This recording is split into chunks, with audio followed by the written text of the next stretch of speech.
नाज़रीन, भेरिया सिटी में मौजूद आहियूं रूरल हेल्थ सेंटर में, जिथे डिस्ट्रिक्ट IHS जे इंचार्ज के ख़िलाफ़ पाकिस्तान पैरामेडिकल अॻुवाणनि तरफ़ां एहतजाज कयो वियो आहे ऐं हुननि जा जेके मुतालबा आहिनि या हुन सां जेको अॾंगो रवैयो इस्तेमालु थियो आहे उन जे लाइ उन्हनि अॻुवाणनि खां पुछंदासीं त उहो छा था चवनि। डॉक्टर फिजाज जो IHS जो हिते रवियो रखियो वेठो आहे डिस्ट्रिक्ट नौशहर फिरोज RHC खां एहतजाज शुरू कयो आहे।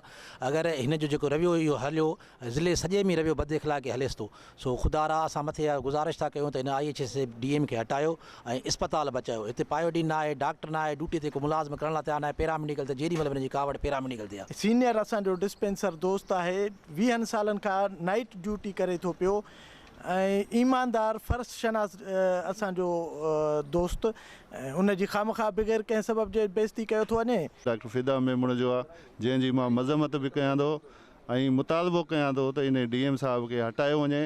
अॼु RHC भेरिया सिटीअ में एहतजाज आहे, थी सघे पोइ असां सलाह मशवरे में लॻा पिया आहियूं, थी सघे असां पूरे डिस्ट्रिक्ट में एहतजाज जो दायरे खे वधायूं ऐं इन एहतजाज जे दायरे खे असां सिंध लेवल ते बि खणी वेंदासीं। असां इन खे जेसि ताईं इन सां इंसाफ़ न थींदो लियाकत सां, तेसि ताईं असां जेको चुप करे कोन वेंदासीं। 20 सालनि खां कंप्लेन त कोन्हे, पर पोइ बि जेको आहे सो ॿार निकिरी चई त पर डॉक्टर अंदरि AC में रहनि, तव्हांजो कमु न आहे AC में वञणु, न को वेहणु, न को पखे ते हिते वेहो ऐं पंहिंजो रिटायरमेंट कराए, न त मां त ॾिसंदुसि। लॻी 40 मिंटनि ते या 30 मिंट या ॾेढ बजे धारे मां हिते भेरिया जे इस्पताल जी विज़िट करणु आयुसि, छाकाणि त मूंखे नाइट विज़िट्स करणियूं हूंदियूं आहिनि। हिते जॾहिं मां अंदरि हॉस्पिटल में पहुतुमि त जेको असांजो केविल्टी वारो जेको पोर्शन हो उनखे तालो ॾिनो पियो ऐं बतियूं जेके हुयूं अंदरियूं ॿाहिरियूं हिन एडमिनिस्ट्रेशन वारे पोर्शन जूं बंदि पियूं।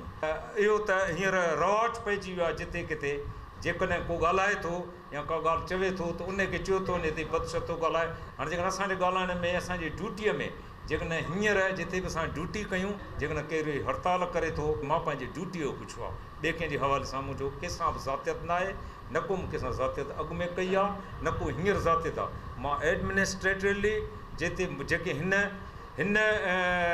यानी हालात में, कोरोना जे इमरजेंसी हालात में जेकॾहिं मूं अचे, जेकॾहिं इहा ॻाल्हि जेकॾहिं जांच कई आहे त मां नथो सम्झां त मूं अहिड़ी का ग़लति ॻाल्हि कई आहे। नाज़रीन, तव्हां पाकिस्तान पैरामेडिकल अॻुवाणनि जूं ॻाल्हियूं ॿुधियूं। हुननि जो चवणु आहे त जेसीं ताईं असां सां जंहिं बदतमीज़ी कई आहे डॉक्टर फिदा मेमण, उनखे हटायो न वेंदो, तेसीं ताईं असांजो एहतजाज जो दाइरो वधायो वेंदो। Aftab कीरियो, time news, भेरिया city.